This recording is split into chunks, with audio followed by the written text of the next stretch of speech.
Evil is back. The Drool King Lotor has returned with a dark energy that can destroy the galaxy. Our only hope? The Voltron Force, a team of 5 heroic pilots that control 5 awesome robot lions. When Lotor's monstrous road beasts attack, the lions come together to form Voltron, defender of the universe. Oh, let's Voltron! Oh, let's Voltron! Oh, let's Voltron! Welcome, Voltron fans. This is Mark Morell, your host for Let's Voltron, the official Voltron podcast. And we're here for 2021 for the first time. And of course, this is the 10th anniversary of Voltron Force. So we're going to have some wonderful Voltron Force guests for you this year. And we're going to start it off and kick it off with a really big guest. So I have to introduce my co-host, Greg Tyler. Welcome, Greg. Hello, Mark. I am so excited to talk with our guest today.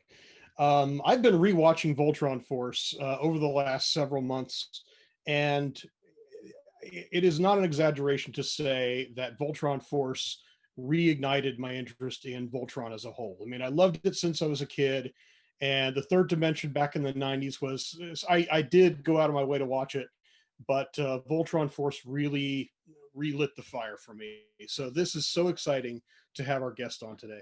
I can say that Voltron Force literally changed my life, because that was what I started. Wow, I can't top that. No, I'm serious. I started doing episode reviews on Toon Barn way back in 2011. Why don't we talk with our guest about it? Yes, I would love to do that. Let's not leave him waiting. I would love to do that. So yes, All right.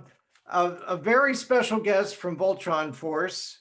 He was the director, character designer, and storyboard artist for Voltron Force, and he's currently lead singer of Madhouse Tactics and editor-in-chief of Komixstream. So I'd like to very much welcome to Let's Voltron, the official Voltron podcast, John Delaney. Welcome, John. Oh, thanks, guys. It's really a great honor to be here. And I love that you guys are still carrying the torch for Voltron Force these many years later. It warms the cockles of my heart. Yeah, it's great to have That's you awesome. on. So yeah, so Mark, you said Voltron Force changed your life, and John had a part in this because he was such a huge part of the show. So how did this transform your life real quick? And then we're going to jump into what John is up to and Voltron Force. So Mark, what were you saying before I interrupted you? Well, like you had said, Greg, a lot of people came back to Voltron through Voltron Force, and I was one of them. And I mean, I had, of course, watched the original series back when I was coming home from school after school. With Voltron Force, because I started doing episode reviews on Toon Barn and everything, that's what really got me introduced into the show with Jeremy and everybody at World Events Productions. Yeah, Jeremy was awesome to work with, Bob as well. Just great bunch of guys.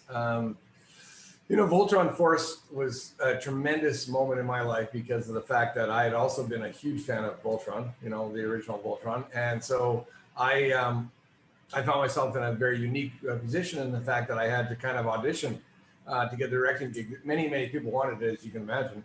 So one of the first things that happened, I didn't know Jeremy at all. We later became very, very good friends and are still very, very good friends, and Bob and all those guys. But I got on the phone with them. We didn't have Zoom calls. This is 10 years ago. Right. Right. So I'm on the phone with them. I was actually teaching an animation class at the time. And I got this call from the producer, Heather Patak, who's an amazing producer.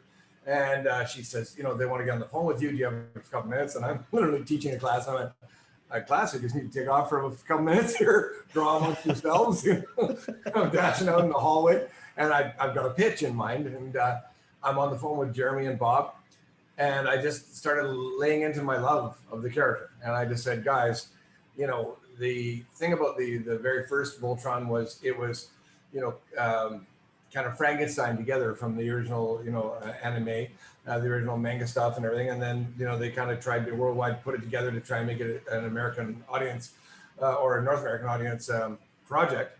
But I always saw the incredible sort of epic nature of this thing, and all I wanted to do in this show was make an epic show. So I must have dropped the word epic about 20 times in my pitch. I kept saying, and then we'll go to these epic scenes, and it'll be outside of Aris, because we never see Aris. We always see, you know, and I'm going on to these things, and they said, okay, so epic, Yeah, I got the gig. Cool. Nice. That was actually going to be one of my questions was what was your pitch? Because I knew you were up against several other people. So Yeah. No, what was it that really got you the gig? I think there was a couple of things. Obviously, enthusiasm, for the project. I knew the original characters. I really, they wanted to go with the younger kids and stuff, and I was a very big advocate for making sure that the original pilots were in there as well. And so they were happy to hear that. One of the things that I talked about very early on was how, traditionally in the 80s, anytime you went to space, it's just jet black with stars. And since then, things have become so much more sophisticated. The Hubble telescope has been bringing back all these great images. So I started talking about how we can make things much more colorful and have a lot more depth because of color and make space a little bit more amazing. And I said, if we have the budget, I would love for all the space stuff to be done in CGI with the tune shade. So it looks like I worked on Futurama, the comic, for quite a while, and I've done some storyboards on it. So I knew how easily that could be blended. So we had a really, really great template in Futurama, the way that the ships looked so blended into the backgrounds. So that's what I pitched. I said, guys, if we have the budget and we can do, this 3D kind of amalgamation into a 2D world, then we can have space look reds and blues and all these things, and it won't just be black. And they seem really you guys on that show really just blew up the color palette in space. And as I've rewatched the episodes recently, that just came to mind. I mean, the Third Dimension show in the 90s, of course, CG back then was much, that's pretty rudimentary stuff back then. Yeah, they did their best. Oh gosh, yes. Fortunately, they had the passion, so they wanted to tell great stories. And I still look back at those stories, and there's some really beautiful nuggets. But unfortunately, the animation just didn't. It just didn't lend itself to that yet. For every great sort of breakthrough, those usually cost a lot of money, and they just didn't have the budget to do that. Right. But I mean, that was one example of where even though they had 3D CGI back then, everything was black in space, and you guys just opened it up and went crazy with it, and it really gives a show a vibrant and amazing look. Thanks, man. I really appreciate that. like even the opening part, when we had the opening sequence, when Voltron gets up, that's always traditionally been over a black background, right? Well, of course, as I'm holding up my Voltron here, there's a lot of it was black, right? So that disappears in black. So immediately we decided, let's get some beautiful purples, let's get some teals and that. I had some great people. Daniel LeBon, who was one of our color stylists. Once, he and I sort of started speaking about what this would look like and how space would be and how, you look at like the Horseshoe Nebula and all the way that those look. We just started to develop this kind of interesting identity that space was much more deep rather than flat. And it allowed us to go right. Cool. So there was also a difference in Voltron Force that became very evident as soon as you watched the show, and it had to do with that opening theme. So what were your thoughts on the new styles of music and how music was being used to influence the new show? Well, I was a huge fan of that theme. I don't know if you know who wrote it, but Lenny Kravitz and Swizz Beatz wrote it. Right. Swizz Beatz, of course, is an amazing producer. He's also the husband of gosh, why does it elude me right now? Anyway, Alicia Keys. Thank you very much. Thank you, Alicia Keys. And Lenny Kravitz. It's ironic. I had actually met Lenny years ago. I used to be on a local show in Canada called Much Music, which is a rock video show. And I interviewed Lenny. So suddenly I'm on the phone with Lenny and Swizz, and we're talking about this song, and they're playing me this demo, and I'm thinking to myself, this is so cool and so front forward, the idea of because Voltron traditionally had sort of obviously been deeply inspired by Star Wars, and so they had the big orchestral kind of thing and that kind of thing. And one of the things Jeremy and Bob talked about was, let's make this modern, let's make this cool. So they were the guys who got Lenny Kravitz and Swizz Beatz, and they started playing me these demos, and I'm losing my mind. And here's a fun little story. So I'm talking to Swizz on the phone, and suddenly I hear a little voice come in. It's a child, right? And running, Daddy, Daddy. And then I hear this other voice go, come on, baby, Daddy's working. I'm going, oh my God, is that? And he goes, yeah, that's Alicia. Wow. So that was kind of cool. Yeah, it was pretty fun. That is amazing. With you being a musician yourself, Yeah. there was an episode of Voltron Force, I think it was called Inside the Music, Yeah. Yes. where they had this big concert and all these bands. I forget what band pitch. Stereolactic. Stereolactic. Yeah, That's yeah. it. Yeah. And what were your thoughts about designs for that episode? Did you work on that Oh, in any 100%, way since you have a musical background? Absolutely. Anytime that anything musical wanted to come in, I wanted it to be representative of my experience having played in bands for a long, long time. Most times that I would see musical bits in animation, they've got the guys going like this and stuff. Nobody plays the guitar like that. Right? They don't. Nobody plays Josie and the Pussycats, Hanna-Barbera. Yeah, all that kind of stuff. But even sort of more of the modern stuff, like I was just kind of always amazed that you could tell that the people who were in charge were maybe not musicians, and that's cool. That's fine.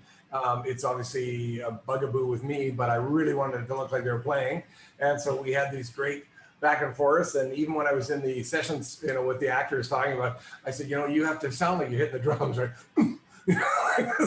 So we went through it, and that was a big important one for me, that it looked like an actual concert, that the speakers looked like they'd be futuristic but they'd actually work, that everybody playing looked like they were playing their part. So yeah, I took a lot of pride in that one. And the Row Beast in that episode was really neat too, with the Sonic, the speaker and the light structure or whatever for part of the head and all that. That was really cool. I had such a great team of designers. Obviously myself, I kind of jumped in very early on, but we had so many great designers. I wish I could name everybody who was involved, but that Row Beast was designed by a girl named Janice. Gosh, her last name eludes me at this moment, but a phenomenal designer. And as soon as she came to me, I just looked at her and went, well, that can't be improved upon. That's just awesome. So those kind of moments are really, really cool when somebody just brings something to you and you go, yeah, I got no comments. Let's just do that. Let's put that in the show, because that was really clever. You had actually brought in a team that came from your show prior to that, Chaotic. Yeah, correct. Yeah, so a lot of the people I'd worked with before, we were doing the show out of Vancouver. Mm-hmm. So it's a large industry, but it's still pretty cottage, so you can call up the people you worked with before. Actually, Janice, I had taught at Emily Carr, or rather at Capilano University animation. So I already knew she was a great talent. So I would often call a lot of ex-students. Gord Crum, who was the assistant director on it, was one of my ex-students as well. But we all worked on Chaotic, and we'd had this sort of easy, short language that we could, get to. And that's a really, really appreciated thing when you have to do 24 episodes. You don't want to get into big, long conversations about every single thing. So I could just speak in terms like, it's a Pulp Fiction moment. They go, oh, I got that, and that kind of thing, right? It's a Hitchcock corkscrew, oh, cool, we're doing that, right? So cool. That's really cool. So I wanted to share with you, I have some actual storyboards here from the show Brains. Oh, yeah, I remember that. Oh, okay. That's fun to see. You know what? It's 10 years now. I have to wear my glasses. That's okay. I remember that. So this was all the ones where Vince thought they were zombies. Right. That's right. I remember that. Yeah. That was a fun one. Oh my gosh, that was a fun story. So did you do any actual storyboarding in any of these episodes? Yeah. So I storyboarded the first episode, and I storyboarded the opening sequence. The whole bit with our basically replay. I had another storyboarders come in after the fact to make sure that some of the things that I was doing were going to be realized, because we had to complement it with a lot of CGI. So initially my first sort of opening idea of what the opening sequence would look like changed quite dramatically because of the fact that, once we had CGI, we had Voltron who could rotate around and that. I brought another guy and said, hey, look, I'm in the middle of directing this first episode. Can you get to this? And he did a phenomenal job of just really, taking down what I wanted to do. But the whole first episode, which sort of broke into 3 parts, that's all me. And then, of course, when you're directing, you're going over each and every single one of the storyboards. So you're making comments, you're making scene changes. One of the toughest parts about storyboarding on a show like that, with that kind of a schedule, and we had a very tight schedule, is it's really hard to ask the storyboarders to go back and make a lot of changes. There's just no time. So I did a lot of that. I would just sit down, I'd be up till 4 a.m, drawing, just fixing things to make sure that they worked and edit it. So. Wow. So when you say compressed time frame, how long did you guys work from when you started on the show to when you wrapped up the last episode? Oh gosh, it's been a while. I'm thinking it was Right. probably within about 8 months. Wow. Yeah, from us now. At that point, we were using a phenomenal studio in the Philippines, who were great and just wonderful animators. So Was by that point, Toon City? That's correct. Yeah. So Toon then, City. Okay. yeah. So then, when we once we finished that, then it was all editing. So at that point, I was just kind of seeing scenes come back in, sitting with a great editor named Joshua Guitar, phenomenal guy, and really great editor, and very, very clever in the way that, oftentimes, because I like to animate to right to the wire as far as time is concerned, a little bit over, so that I can trim things back. And he was really, really great about doing that. So we got quite creative in the editing suites and going from there. But yeah, we were on a really, really tight schedule.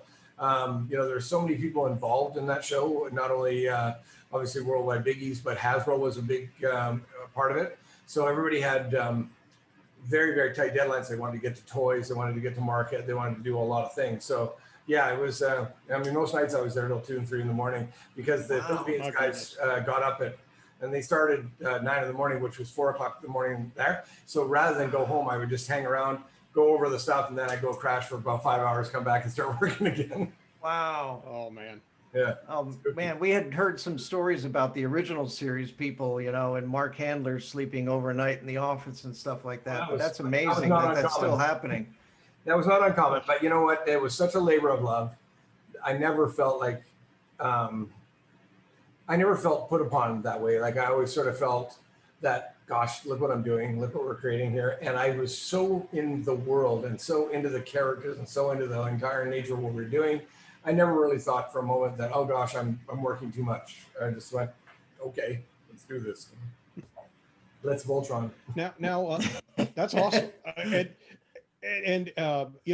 not working in the animation industry, I'm a little confused about the title and the roles and responsibilities of a director, which was you, of course, and someone like a supervising director. We've already talked maybe a year or two ago with Stephen E. Gordon, who had worked on the show. Yeah, Steve's great. Yeah, and so I'm just curious about how are those roles? How are they delineated in that show?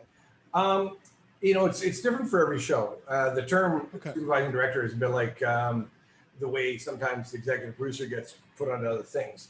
The director obviously sort of sees the vision of that, but Steve was actually on the project a little bit before me. So he'd helped sort of develop some of the looks and the way that Voltron was looked even before I got there. I made changes obviously to certain characters to kind of have them sort of work within the world that we were creating. But Steve had actually done some of the initial designs. A great and phenomenal talent. The guy's incredible.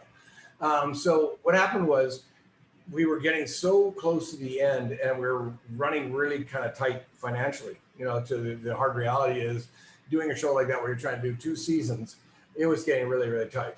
So Steve was generous enough to come in and as a supervising director and just make sure that a lot of the scenes, probably I guess post episode 16 to 17, he would sort of see to make sure that they got to edit. So he was coming in and doing a lot of what I would normally be doing, because at that point I was doing all this slugging. Do you guys know animation where you're doing the slug sheets? So I was doing all the timing sheets to make sure that the rest of the shows got timed properly. So as I was doing that, Steve was coming in and making sure that the scenes were looking good, and he was cutting it together with the editor and stuff like that. So he was just an absolute godsend. The guy was incredible. And I could see differences in our thought process. Like I can see the way timing goes into my shows and timing goes into his, but they both have such unique kind of approaches, and they're just wonderful to watch. And so, I mean, I had my hand in on every single show, obviously, but probably for about 16 to 24, Steve was very, very important part of making sure those shows got done and finished and looking as good as they did. Okay. And on the subject of the financial constraints and time constraints, certainly, how did the 2D, 3D interaction, how did the budget and time constraints affect how much of that you could do?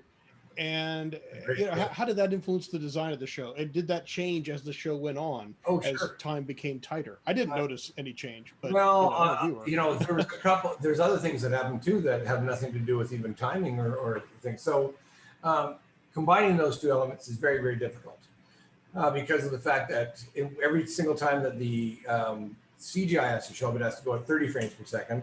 And every time that we would do just interpersonal scenes, character scenes, 24 frames. So that's how we sort of saved money. We would do all the shots where there weren't ships or the robots or any of the, or Voltron himself or any of the Lions.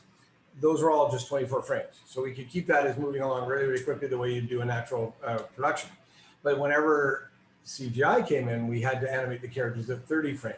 So it became its own unique thing. So we split the team in Manila into two different teams. One did the 30 frames per second animation, designing it to make it look, because if you're familiar with animation, 30 frames is beautiful, but it looks like Disney. Yeah. Like it's, it's gorgeous, right? But when we're doing 24, it's, you don't get this anymore, right? So it's noticeable in the two different things. So we had to make sure that the guys animating in 30 frames in order to sync up with the 30 frames of animation didn't over make it beautiful, right? Because it would seem weird that, Pidge is running like this and suddenly he's like this, it just didn't work, right? So it was a very, very strong discipline.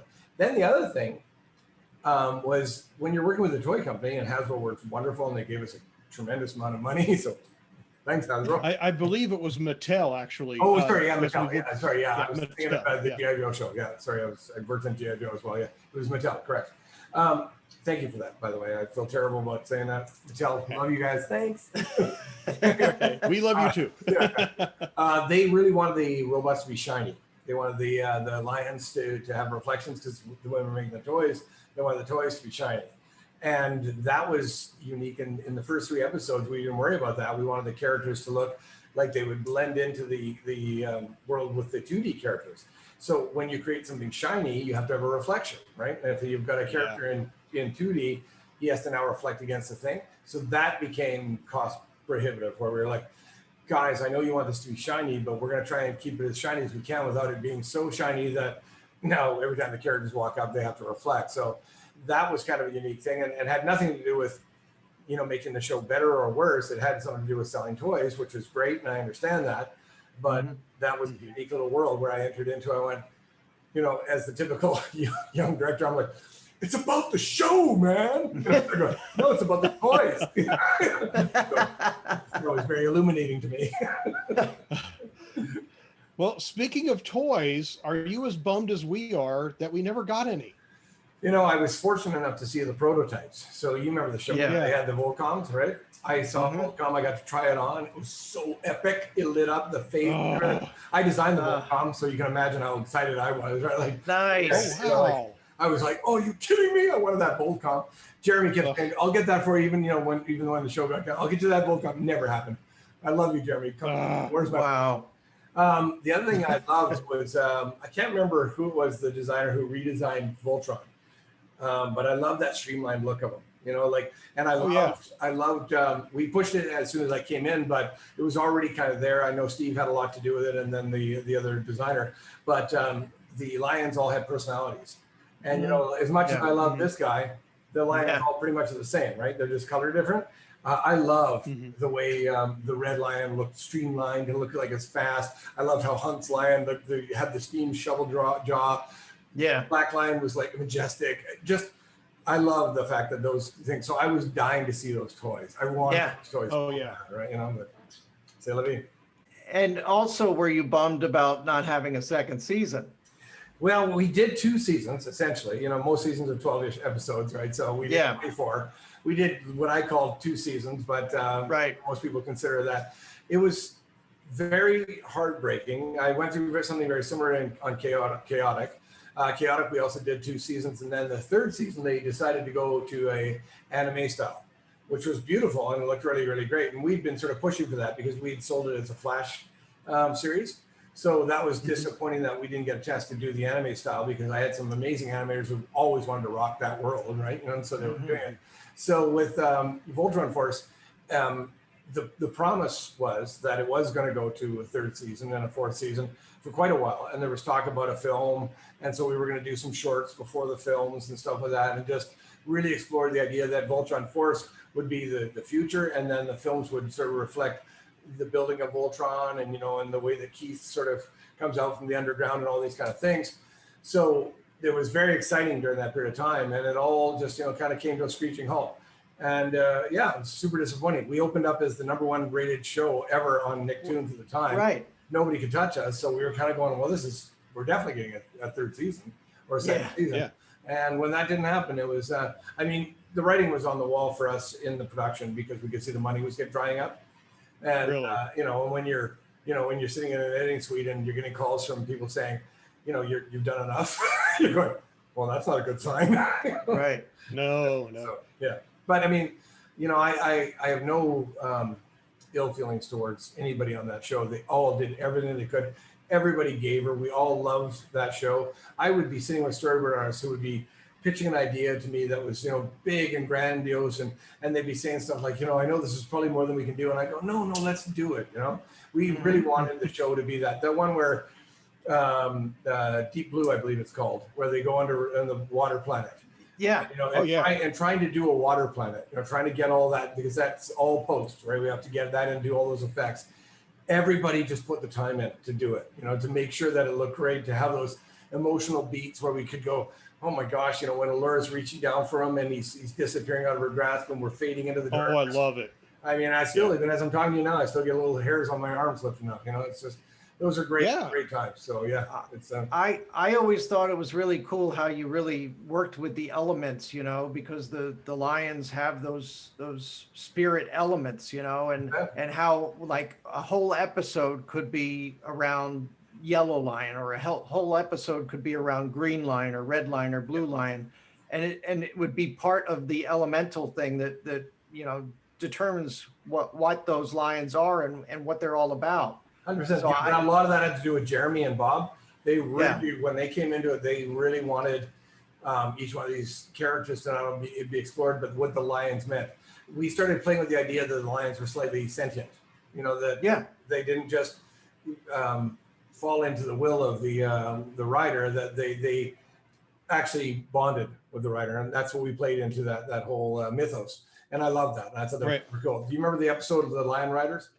Yeah. Oh, yeah. So that was all about the mythos, you know, and all talking about, you know, like, how does this play out? Why are they, you know, why is the lion attracted to Keith? Why does the black lion go to Keith every time? Why doesn't Keith just jump in the blue lion, right? It was the idea that they had this genetic kind of follow through on each one of these characters. And again, I can't lay claim to that myself. Those guys came up with that idea and I just ran with it. I went, oh, that's awesome.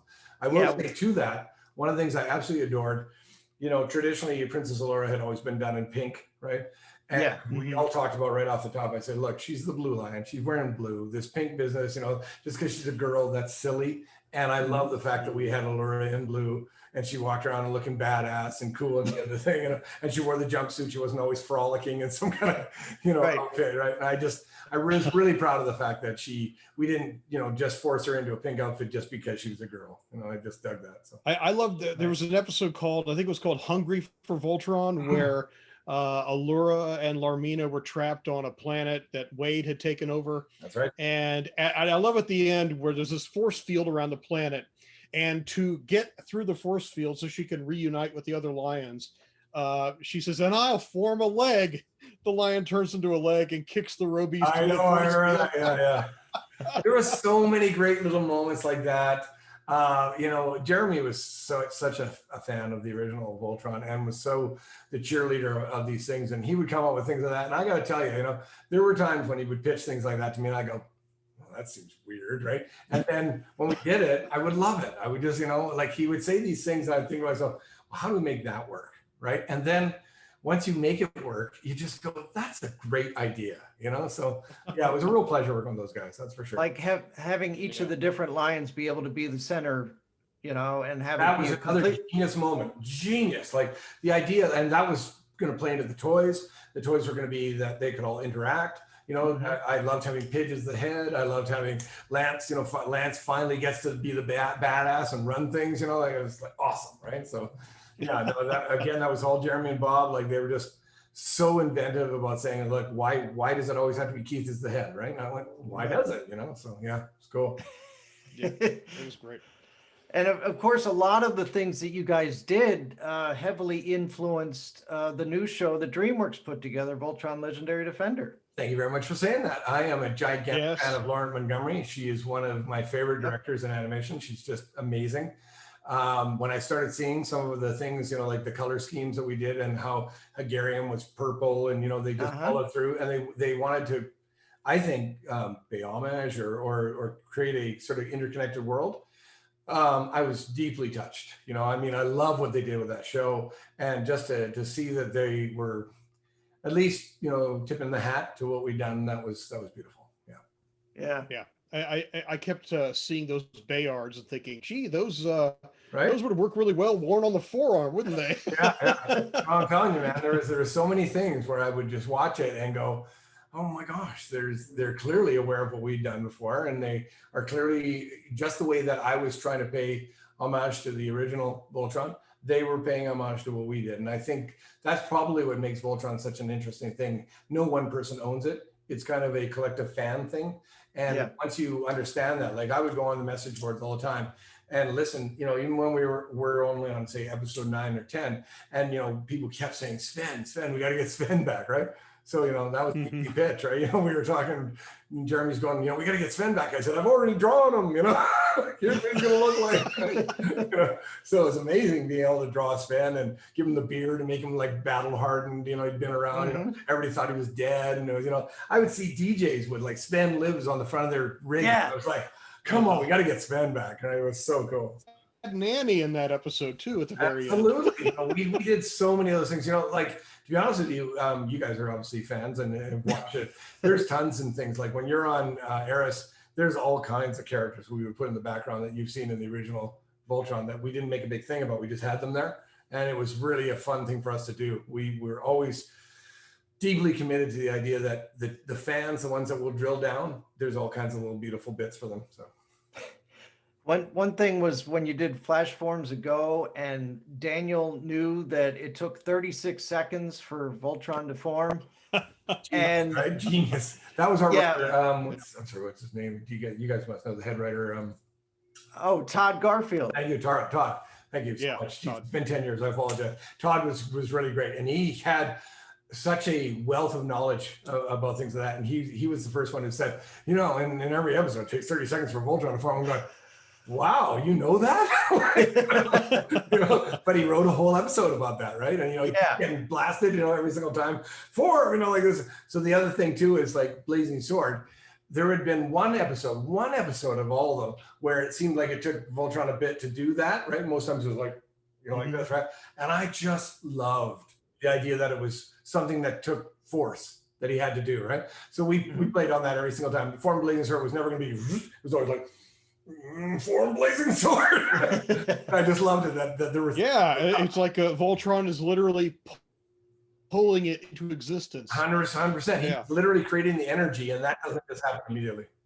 So on the subject of nostalgia, in that episode, there was an episode with a Voltron Super Dudley. Yep, and he had a replica of old Voltron that he was piloted.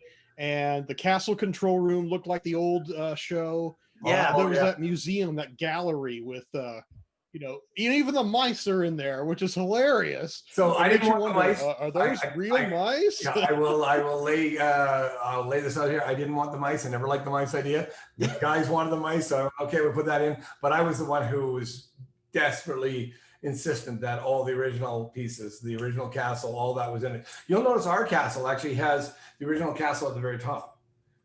So if you look at it, I love that. That was the idea, was that they grew a castle underneath it, you know, that like it had become years that the original castle was still there. And we had talked about that in a very, very, sorry. I'm so popular. No, but you know, like that, the idea was that they continued to build this sort of universe because we were dealing with the idea it was the next generation of kids that were coming up. It felt right that we could actually keep that original castle up there. But here's a neat little trivia tickler. I don't know if the guys have told you this. We were rampantly pursuing Seth Green to do the voice of Dudley. Oh, Yeah, that would have really? been. Oh, that We would were have been working on so it 'cause he was a cool. big fan and he really wanted to do it, but I think he was in the middle of Buffy at the time, or I can't even remember Yeah. what show he was doing, and he just couldn't break, and his managers couldn't make it go, but he wanted to. He really, he was going to fly out to Vancouver, do the voice and that, and we were so excited because he's such a Voltron fan, and he could do that perfect nerd voice and everything. Yes. Yes. Like he does. So we did our best to try and catch that moment, but that was very much an homage to Seth because we really wanted him on the show, and unfortunately we just couldn't get him. He just it didn't work out. But yeah, he was originally going to be Dudley, and we were going to style it to look like him and everything, and then when his manager didn't, or not manager, his agents, he couldn't put it together. We had to change Dudley's design, but our original designs, it looked exactly like Seth Green and everything, so it was pretty cute. That is so cool.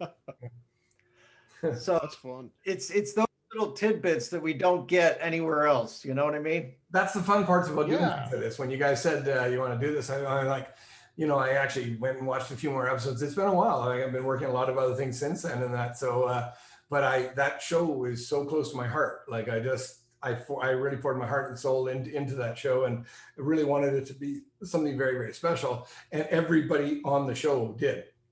I can't speak highly enough about the company Kickstart Canada, who did the sort of production. Heather Patak, she was just an amazing person you could lean on, no matter, like high fives there till 4 a.m, and I get up the next morning and she's rolling into work. I'm getting off the couch going, hey, and she was always just so calming and just like, I know you put in the whole night. Why don't you go home and get some sleep?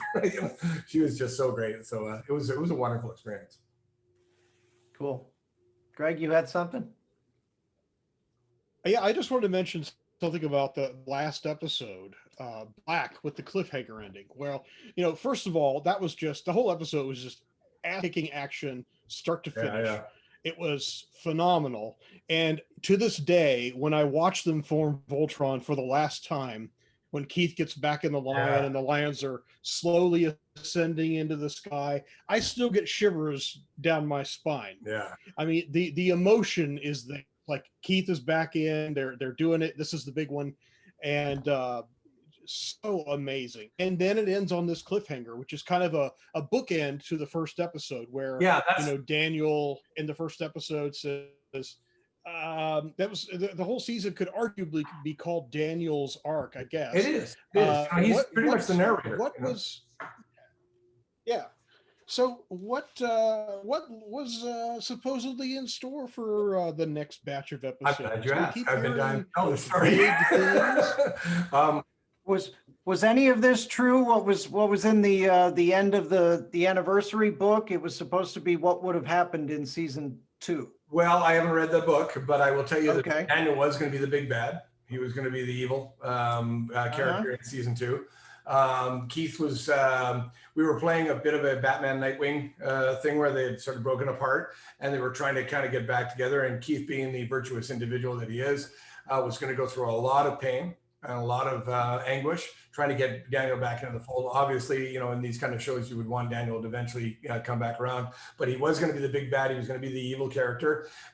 It gave us so much more to play with because, Voltron, traditionally, the evil villains have been a bit mustachio, this kind of thing. And suddenly we had this Lex Luthor kind of character, this idea that he knows the lions, he knows everybody, he knows all the things that could really hurt you. So imagine if Nightwing decided to take down Batman. He can probably do it. He knows everything, right? Yeah. And so there was real gravity towards what we were talking about and what that season was going to be. And we had built the entire thing up that way. We knew that Daniel was going to get infected with Hegarium, that as virtuous as he was trying to be, he couldn't sustain it, that his tendency to jump first and think later was going to bite him in the ass, that way.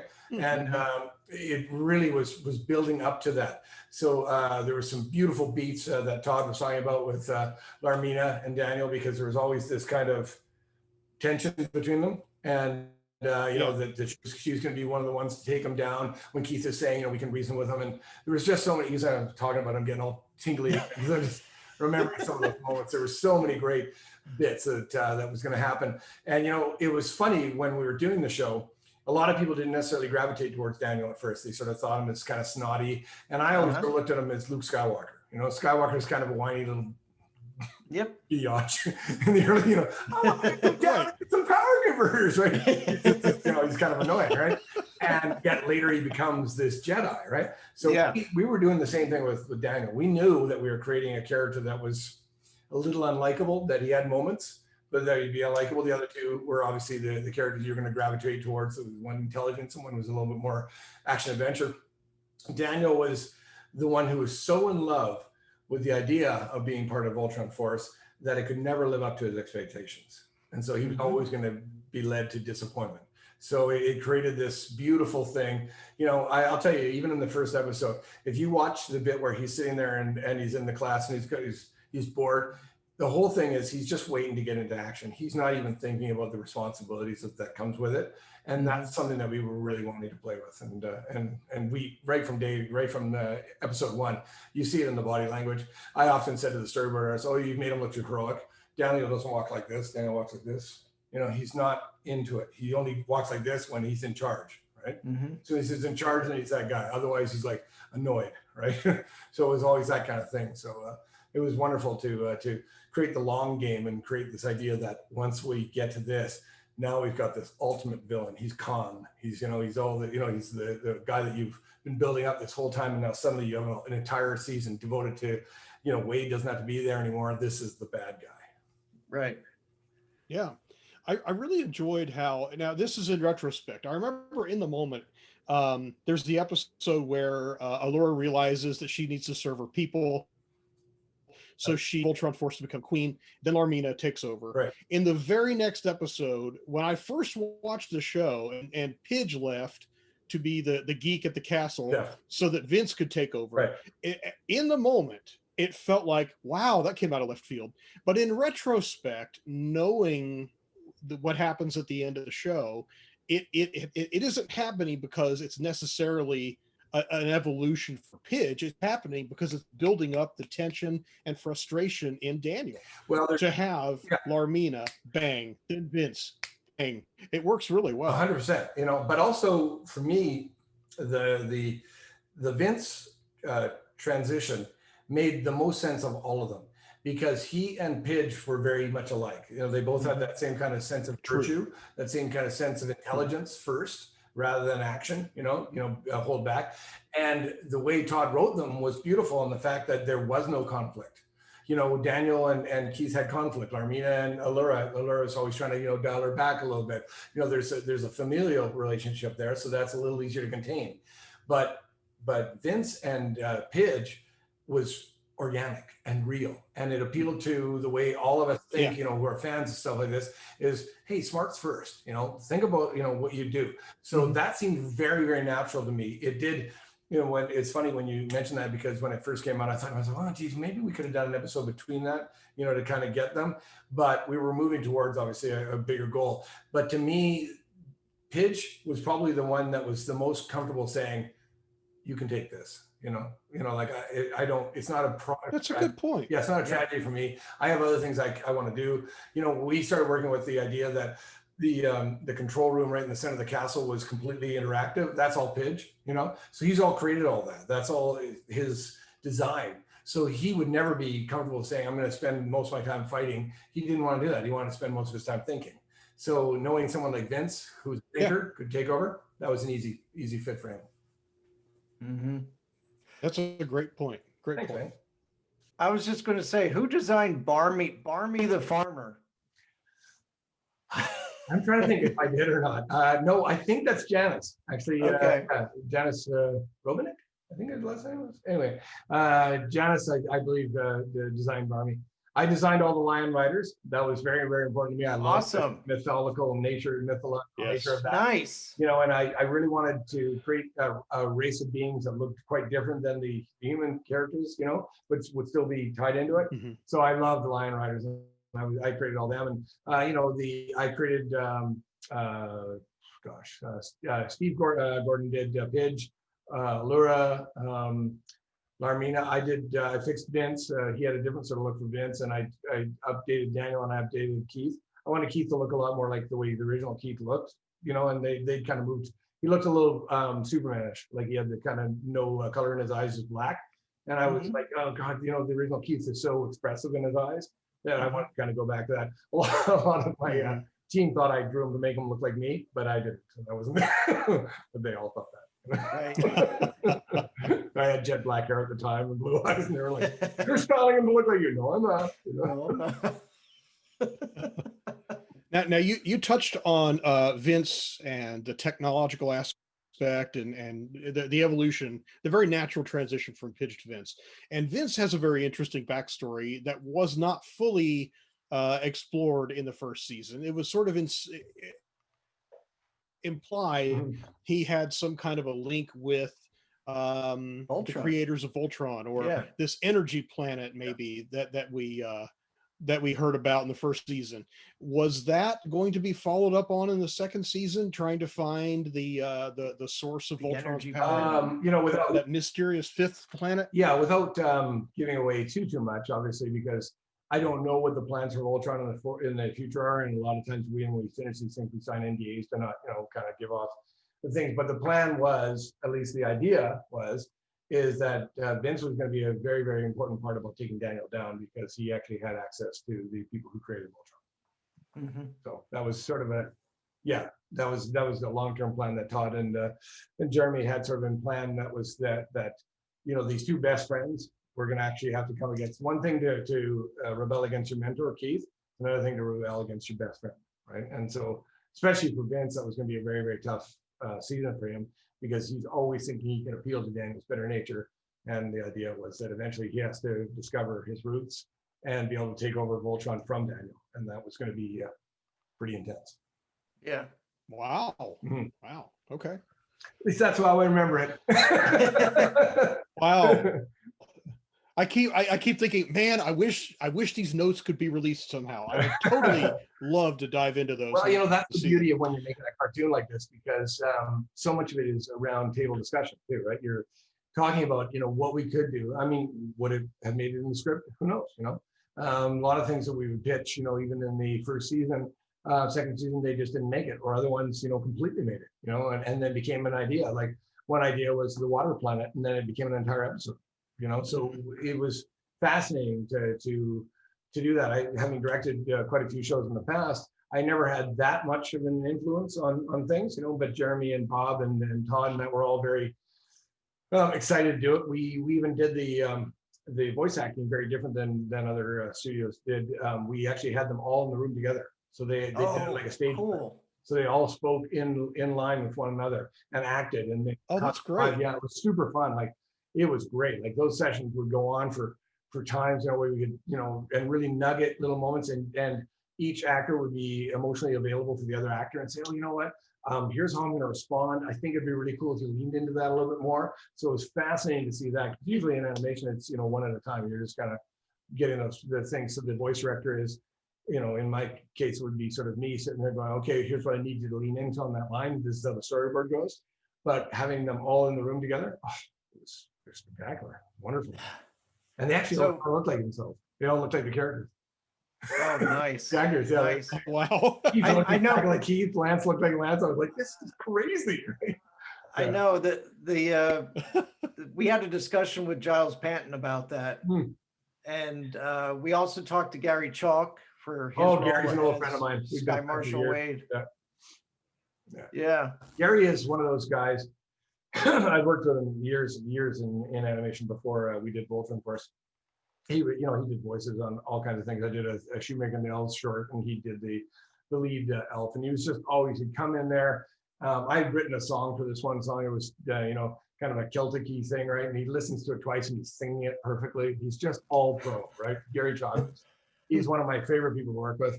Every single time that I'd come to the studio, he'd be there. You know, we'd chat for about 15 or 20 minutes before we'd ever end. It would be, okay, we gotta get going. Okay, right, yeah, because we just get lost in Gary conversation. So such a good guy. Yeah. So we also want to find out what you've been doing since you've worked on Voltron Force. I'll give you a little key to your last 10 years maybe, and talk a little bit about what you were doing with Komixstream. Yeah, so Komixstream was a remarkable thing. We had developed a technology and app that allowed you to kind of interact with the comic. So we've all seen motion comics, you know, that they kind of move independently. It's not my favorite way of doing a comic, because it kind of looks like bad animation, right? So what we had created was this ability for you to actually put your fingers on the thing, slide, say Batman out of the screen, and now you've revealed the Joker with a gun behind him. So it changed the nature of how you read a comic book. It became much more interactive. Unfortunately, with COVID, a lot of our investment sort of dropped off. I don't think it's gone forever, but we are definitely in hibernation mode. So we're not doing that.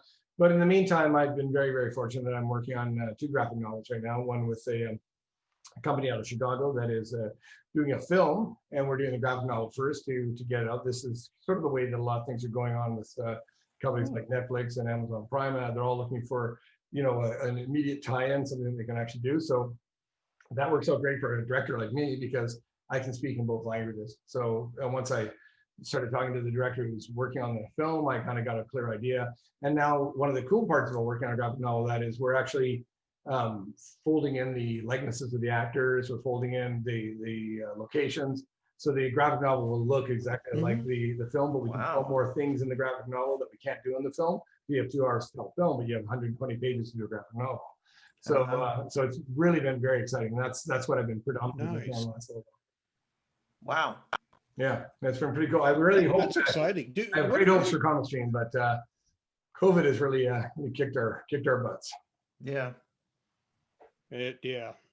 Now you do a lot of freelance art in comics, the comics industry in general too. So how would you compare working in the comics industry to working in animation, film, things like that? That's a great question. I mean, is it do you get less creative freedom, or does it depend, or? It depends. I mean, fortunately, I'm 30 years in comics now. I worked in DC Comics in 1997 or 98, you know, when I first got signed to do Adventures in the DC Universe. So, you know, then it's very, okay, here's the script, just do the script. Don't realize your own ideas or that kind of thing, which is cool. And I'm happy to have the gigs, right? But now that I've been doing it for a while, most times that I'm pitched something or a comic book graphic novel, it's based on the idea that I'm going to bring something to it as well. So I have a lot of flexibility. So when I was working on The Simpsons and Futurama comics, you know, they basically handed me a script and said, John, just do what you do, you know, sort of thing. So that was great. And DC's like that too. Whenever I get a gig from them now, it's always, you know, here's the script, you know, realize it any which way you want. So I'm really, really happy that my career has gone that way. But in the same right, I was also totally cool with you know, towing the party line just to get to play in a sandbox with Superman and Batman and Wonder Woman. Are you kidding me? You know, you can tell me whatever you want me to do. Yeah. I mean, you know, Superman's my guy. Here, I'll see. There There we go. Nice. Yeah. My whole studio is filled. That's actually cool. These are all from different Comic Cons I've done. All the my signs on that. I love Comic Cons. I love drawing comics. I feel so fortunate and lucky to be doing what I do. I still will obviously work in animation a lot these days. A lot more storyboarding. I just did a great storyboard on a show called The Pull. That'll be out next Christmas. It stars Bobby Moynihan as Santa Claus, and it's put together by the guys who write most of the Seth Rogen films. So it's very, very twisted and and out there, and I think it's going to be super fun. And it was an absolute joy working on that. I did that for a company called Yeti Farm out here in BC. A guy named Todd Ramsey, an old friend of mine. He was the animation director on Chaos, and he and I have been friends for years. And he and I worked together on that, and it's super funny and super out there. Very dark. It's not for kids, but very funny. It's funny because you had mentioned Bobby Moynihan, and I had run into him at Artist Alley at New York Comic Con 2 years ago. Oh, right on. Yeah. He's awesome. Really nice guy. I have only met him once. It was very, very quick. You know, as is often the case when you storyboard, you just get the tracks. So I was just listening to his voice. Him doing Santa is very different than the way he normally talks. I was actually just at the last New York Comic Con, and I felt such a good time. I mean, such a fun time. Didn't we see each other? We could have run into each other there because we were there. Yeah, so like I still recall seeing you there, if I'm not mistaken. But yeah, that was a good time. I was promoting Komixstream at that point. So we had Ali Garza up there with us, and so many great artists coming to our booth and some of that. And that was a really, really fun Comic Con, and kind of the last one. You know, one thing. Yeah, I was actually I was interviewing Rosario Dawson for Wonder Woman Bloodlines. Oh gosh, she does such a good Wonder Woman voice, eh? Yeah. Love it. Yeah, she's so talented. I'd like to work with her. That'd be fun. Yeah. Oh yeah. I'm a little late to the party, but I finally finished watching The Mandalorian on Disney Plus. And to see Rosario Dawson in that show was really, really amazing. I would watch her just Face about was anything. built She's so for good. that. You know, like that. To me, some fan had to have managed that, and they went, "Why aren't we talking to Rosario Dawson? She literally looked like the cartoon. It's crazy." Right? Yeah, that was brilliant casting. Plus, she's a big fan, right? So, they bring passion, and they bring that. You know, that was the nice thing about the Voltron Force actors. Oh gosh, it'll lose me right now. But the guy who played Hunk, man, he was into Hunk. He was like Ty Olson. Thank you. Yeah, Ty Olson. Yeah. And you know, just a great actor all around. He'd done all kinds of, you know, real serious stuff. But when he brought Hunk, he raised the game for everybody else. All of a sudden, they're all going, "Oh, he's really brought a character. He's not just doing a voice," you know.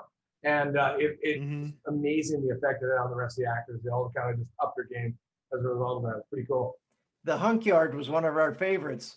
Yeah, that is my absolute favorite episode of the show, and in large part because Hunk is so well defined as a character in that episode. Oh, he's phenomenal. You know, it's the opening bit where they're all talking, and then Larmina comes up on the floating platform. Remember that bit? In this, is it Larmina who comes up, or is it? It might be Vince. It's been a while. Anyway, somebody floats up on a platform. I think it might have been Allura. I think it was checking Allura in on him to see how Larmina. he's feeling. Yeah, it might have been. Yeah, but anyway, in the script it was she walks up the stairs, and we were going, that's a long way to go, you know, like to get, you know, the character walking up and having them talk and all that, and then having the actor going like, I understand what you're like. It's a lot. You know what? It's high tech. Put them on a platform.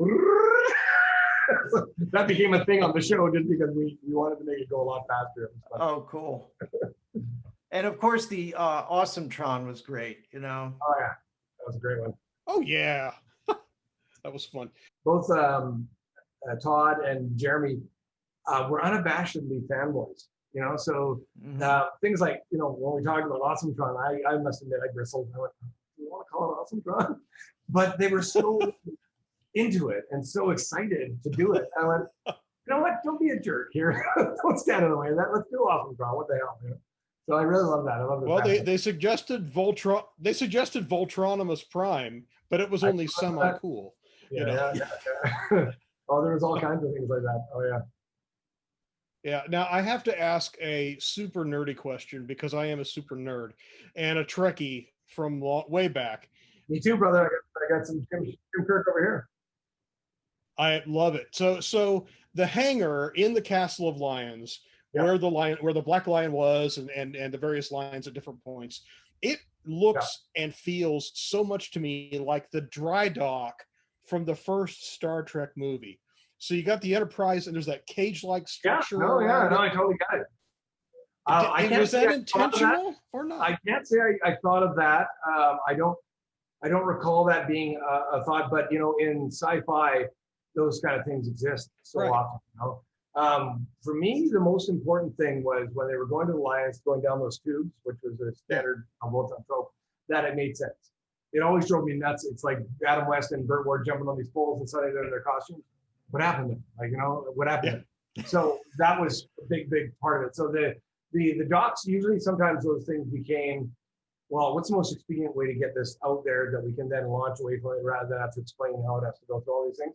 So I would probably say that, you know, I hate to pull back the curtain and reveal the wizard, but yeah, I don't think that was as much a Star Trek influence as so many other things that we did were.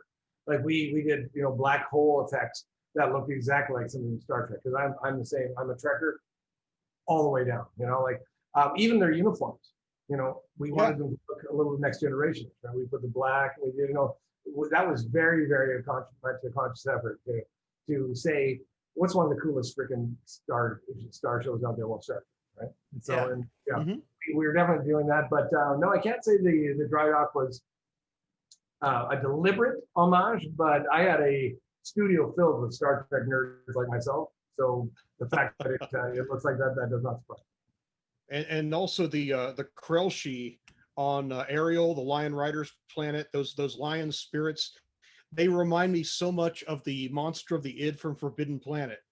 When I first saw them, I'm like, whoa, that's awesome. That was an influence. Yes. Yes. I always thought that. That was definitely an influence. We had hired this one specific designer because we wanted the crawl sheet to be something very different, than what we've done before. We wanted to look exotic, have it sort of an ancient look to it. So I sent over tons and tons of reference, and a lot of it was forbidden planet. It was just saying these are the kind of things that back in the 50s were thought to be what would the future look like. So I said, put that hat on and create something that looks ancient but would be futuristic as well, right? And Right. that designer actually only did that one episode, the crowd sheet. That was the only thing that they did, but it's great. It's awesome. Wow. Yeah, absolutely. Yeah, there's so many aspects about Voltron Force that just really brought Voltron back for the fandom. And we are so grateful to you and the whole team there. And we are still talking about it, of course, 10 years later here. And of course, we're going to be talking about a lot this year to celebrate that 10th anniversary. So are there any suggestions you might have on who we should bring on the show to talk about Voltron Force? Well, I would bring Ty on. That guy was so passionate about Hunk, and he would, after we were finished a session, he would come over and talk to me and say, did this go right? Did I do this right? And I just loved his passion, So I think you could probably do an entire episode about Hunk and just talk to Ty, and Ty could fill all that time. He's just so great. Todd Garfield is a really, really fun guy to talk to. I would definitely do that. I'm sure you guys have already talked to Jeremy, and they're going to do something with Jeremy. Jeremy was like the lightsaber in my Luke Skywalker. The guy cut through everything that could bog down a director, and have all these things that you have to worry about so much, and that he would just jump in front of that stuff. He would take it and handle it, and then he'd call me up and say, okay, cool, here, and he'd just distill it down to what we really needed to do. But there are so many unsung heroes on that show, and I think the entire crew were great. I just can't, it's one of those rare occasions where you find yourself saying, I love going to work every day. Every single person here is bringing it. Every single person is enthusiastic, loves what we're doing. We all felt very lucky to do something like this. They actually have 24 episodes in animation alone was amazing. But to be working at a great place like Kickstart Canada with Heather, and her making the environment so great, and just the studio itself was very, very cutting edge. I worked with people I'd worked with over years and years and knew very, very well. Great storyboard supervisor named Laz Barde, phenomenal guy. Always knew that I could just say, hey Laz, can you take this and do this? And it would come back spectacular. So I always just, and we'd have like karaoke nights, and we'd have parties, and we had a bar in the studio, a little tiki bar, and we'd crack over the end of the day. Okay, want some rum? We do something. It was just fun and enjoyable, and yeah, I have nothing but the greatest memories of Voltron Force. It was a wonderful. That is wonderful. Yeah, And so thanks to my friend and fellow Voltron fan Nicole, I have some Nice. berries. Gary! Oh my God, that episode was so fun to work on. Oh, that is so great. I can't believe you got series. I want those now. and of course, I told you I was Voltron's biggest fan. I told you. That chilled on the head, Yeah. So good. So good. Yeah, if I it. can say one last thing, I assume we're wrapping up, guys. Yes. I would love to say Sven lives. Yes. Thank you. And lives. All right, guys. Thank you so much. And we'll see you all next time on Let's go!